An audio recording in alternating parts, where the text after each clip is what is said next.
श्री महाप्रज्ञ गुरुवे नमः। ओम श्री महाप्रज्ञ गुरुवे नमः। नमो अरहंताण।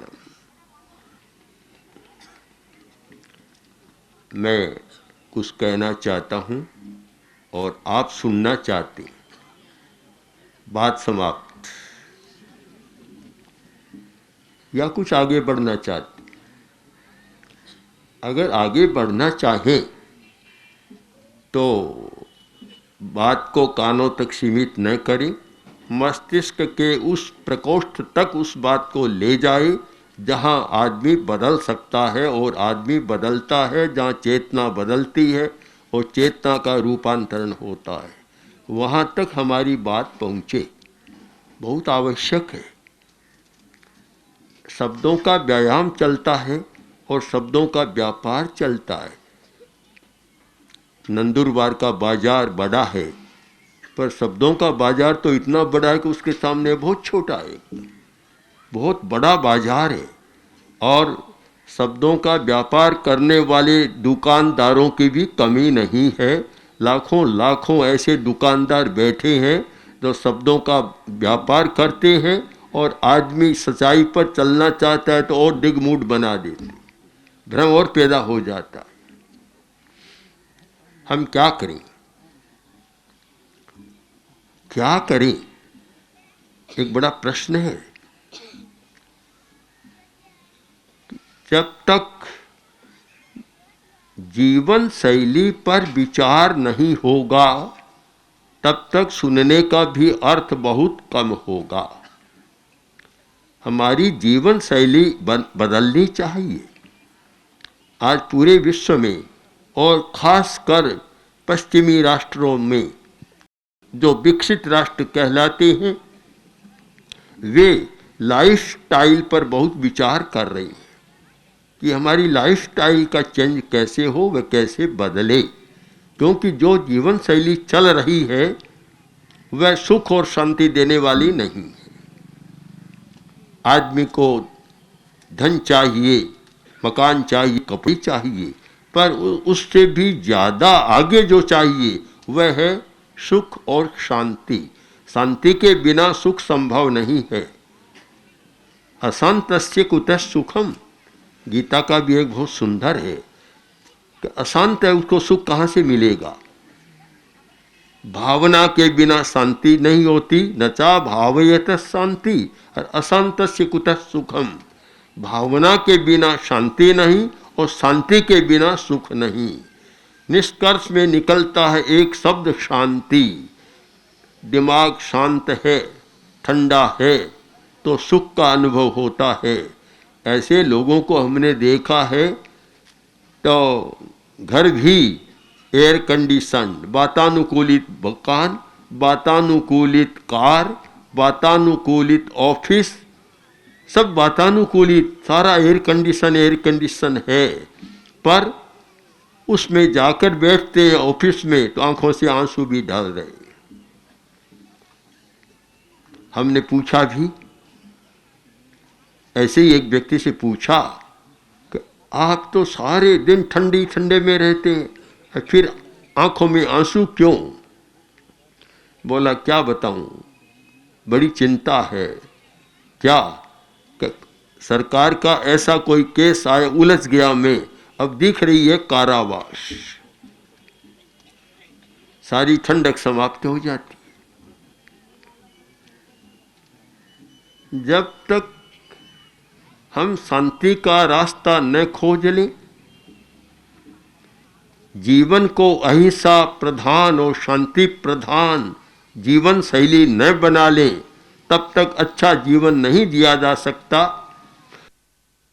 जो चाहते वह नहीं हो सकता। बहुत वर्ष पहले की बात, आचार्य तुलसी दिल्ली में विराज रहे थे। एक अमेरिकन भाई आया, बहुत संपन्न व्यक्ति था, प्रसिद्ध व्यक्ति था। आचार्यवर ने पूछा कि हिंदुस्तान में क्यों आए हो? सीधा उत्तर था, शांति की खोज में आया हूं। तब आचार्यवर ने कहा, आपके यहाँ तो इतना वैभव, इतनी संपदा, दुनिया का पहला राष्ट्र है अमेरिका, फिर आपको आने की क्या जरूरत है? उसने भी सीधा उत्तर दिया कि आचार्य जी, और सब कुछ है पर शांति हमारे जीवन में बिल्कुल नहीं है। और आप सोच सकते हैं, आज के जो विश्व के बड़े बड़े धनी राष्ट्र कहलाते हैं, जापान, जर्मनी, अमेरिका आदि, और भी कुछ 5-4 राष्ट्र हैं, जो दुनिया के सर्वोत्तम या सर्वाधिक आर्थिक राष्ट्र कहलाते हैं।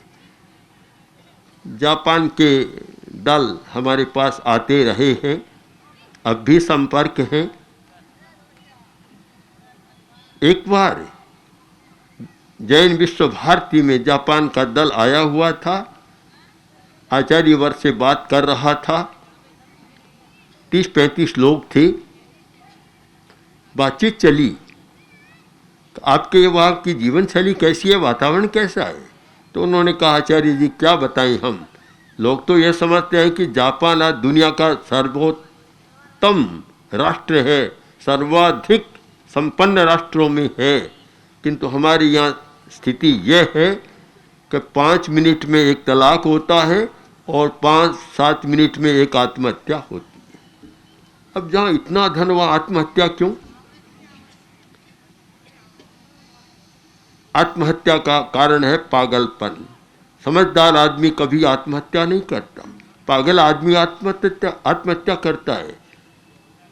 और पागलपन कहाँ से आता है कि जिस व्यक्ति का अपने संवेगों पर, अपने आवेशों पर, अपने इमोशन पर कंट्रोल नहीं होता, वह बिना पागल ही पागल हो जाता है, और वह पागलपन फिर आत्महत्या, पर हत्या आदि में ले जाता है। तो आज हिंदुस्तान को भी जीवन शैली पर विचार करना जरूरी है, क्योंकि हिंदुस्तान भी बढ़ रहा है, आर्थिक संपदा बढ़ रही है, परिग्रह बढ़ रहा है, और जहाँ आर्थिक संपदा बढ़ती है, परिग्रह आता है, धन आता है, धन अकेला नहीं आता, पूरे परिवार के साथ आता है। और उसका परिवार क्या है? अनैतिकता, धोखाधड़ी, दूसरे का शोषण, क्रूरता, दूसरे को सताओ, ये सब बात लेकर धन आता है, अकेला नहीं आता है। यहाँ भी बढ़ रहा है, और उसके साथ साथ अशांति भी बढ़ रही है। और आप 50 वर्षों के आंकड़े देखें तो आत्महत्या भी जितनी पहले नहीं होती थी आजकल होती है। इतना भावावेश है, वह हो रहा है। अनेक संदर्भों में हम विचार करें तो निष्कर्ष निकलेगा कि आज आवश्यक हो गया कि वर्तमान की जीवन शैली हमारी बदले, और उस जीवन शैली का केंद्रीय तत्व, उसका जो न्यूक्लियस है, वह रहे शांति। सुख तो बात की बात है, नंबर 2 की बात है। शांति के बिना सुख संभव ही नहीं है। सुख के साधन मिलने पर भी आदमी सुखी नहीं बनता, क्योंकि मन में शांति नहीं है। हमने अहिंसा यात्रा के दौरान इस सच्चाई को समझाने का प्रयत्न किया कि जीवन शैली को बदला जाए। यह मत मारो अहिंसा का रूप है, सब जानते हैं, इसके लिए हमें कोई यात्रा करने की जरूरत नहीं थी। हमारी यात्रा का मुख्य उद्देश्य रहा कि मनुष्य में आध्यात्मिक चेतना जागे, आध्यात्मिक चेतना जिसकी आज बहुत जरूरत है।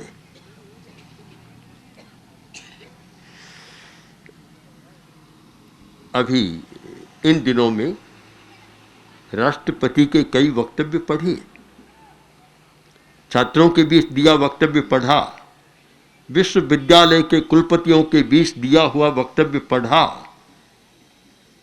एक ही बात पर बल दे रहे हैं, वैज्ञानिक हैं, पर ऐसा लगता है कि वैज्ञानिक अब कितने प्रतिशत, 60% तो आध्यात्मिक बन गए।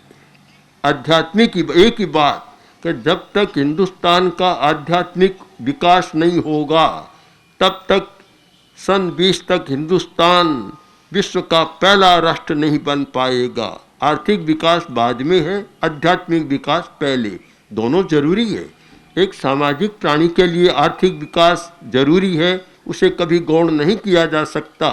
तो अध्यात्म शून्य जो अर्थ का विकास होता है वह ऐसी समस्याएं पैदा करता है कि नंबर और पीछे चला जाता है। आध्यात्मिकता पर बल। आप लोग भी सोचें, और धार्मिक लोगों के बीच में आध्यात्मिक चेतना के जागरण की बात करना कैसा ही लगता है, पर मैं मानता हूं कि वर्तमान में जो धर्म की अवधारणा चल रही है वहाँ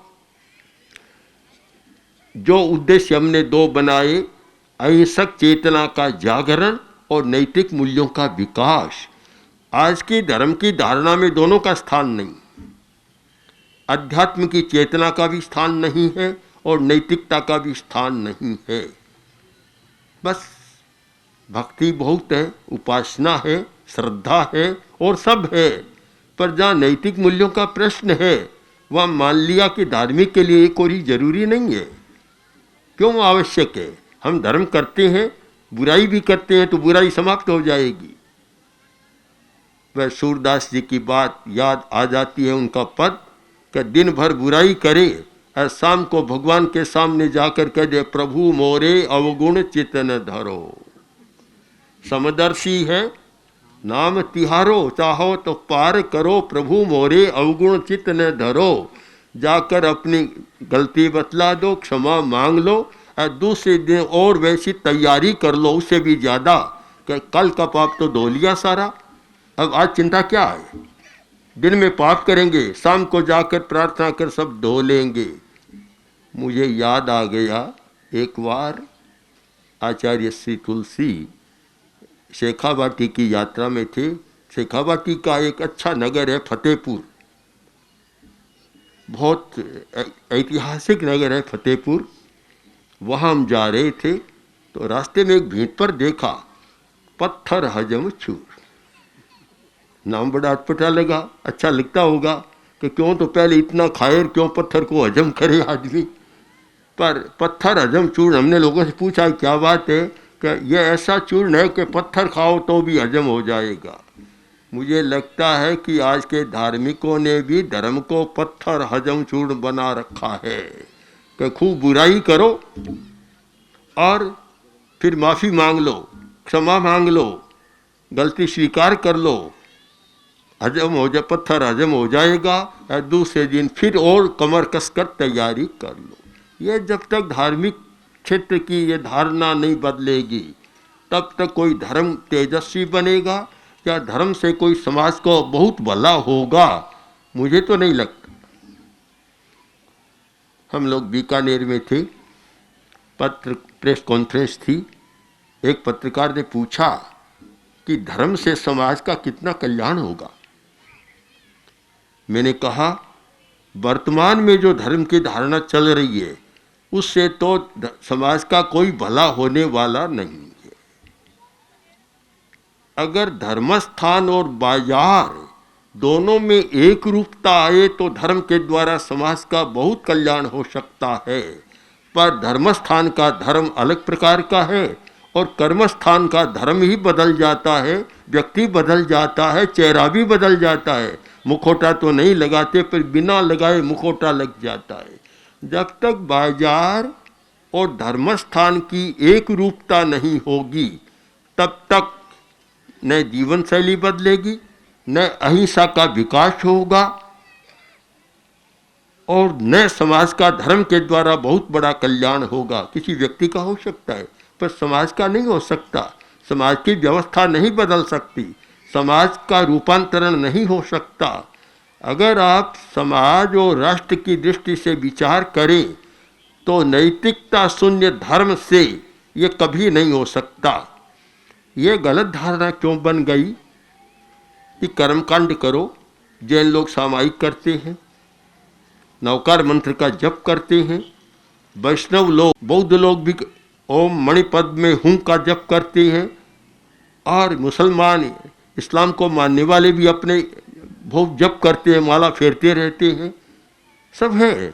धर्मस्थान में बहुत अच्छा काम होता है, किंतु वहाँ से बाहर निकले और जीवन बदल जाता है। या तो हमें यह मान लेना चाहिए कि धर्म केवल धर्मस्थान के लिए है, धर्मस्थान में बंधा हुआ है, बाहर आने पर उसका हमारे जीवन के साथ कोई संबंध नहीं है। अगर हम यह निष्कर्ष बना लें, यह सिद्धांत बना लें, तब तो कोई चिंता करने की बात नहीं। और धर्म को अगर हम जीवन शैली बनाए और यह माने कि धर्म तो 24 घंटा हमारे साथ रहना चाहिए, कहीं भी जाए, देश काल से अतीत, न देश का संबंध देशातीत, न काल का संबंध कालातीत। धर्म एक सच्चाई है, जो सत्य होता है वह देशातीत और कालातीत और त्रैकालिक होता है। अगर यह धारणा है तो इस पर हमें पुनर्विचार करना चाहिए।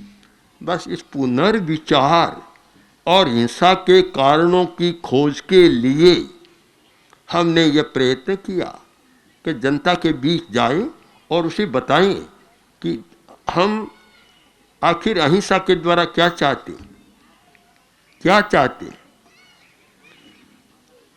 जब तक शांतिपूर्ण सह अस्तित्व नहीं होता, न समाज का भला, न गांव का भला, न राष्ट्र का भला। अहिंसा की एक निष्पत्ति होनी चाहिए कि विभिन्न विचारों, विभिन्न जातियों और विभिन्न संप्रदायों के लोग एक साथ रह सकें और शांतिपूर्ण ढंग से रह सकें।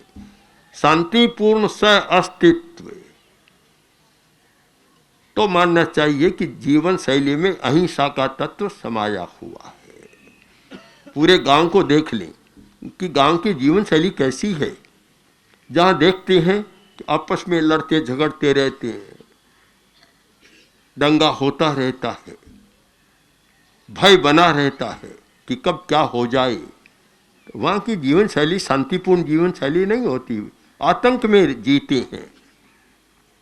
हम अभी सूरत से प्रस्थान कर लिंबायत आए, तो लिंबायत का कुछ ऐसा क्षेत्र है कि जो संवेदनशील लोग मानते हैं। दंगा सूरत में होता है तो वहीं हिंदू मुस्लिम का दंगा शुरू होता है। हम गए, मुसलमानों ने भी बहुत स्वागत किया, मस्जिद के सामने स्टेज बनाया, हम वहाँ रुके, कार्यक्रम हुआ। हिंदुओं ने तो किया ही, सारा हुआ सब कुछ। फिर हमने उनसे बातचीत की, ऐसा क्यों होता है, इससे क्या लाभ है आपको। जब शांतिपूर्ण ढंग से नहीं रह सकोगे तो न तो गरीबी मिटेगी, न शिक्षा बढ़ेगी, न चिकित्सा की सुविधा होगी। सारा दिमाग तो तनाव में रहेगा और अशांति में रहेगा, तनाव बना रहेगा, भय बना रहेगा।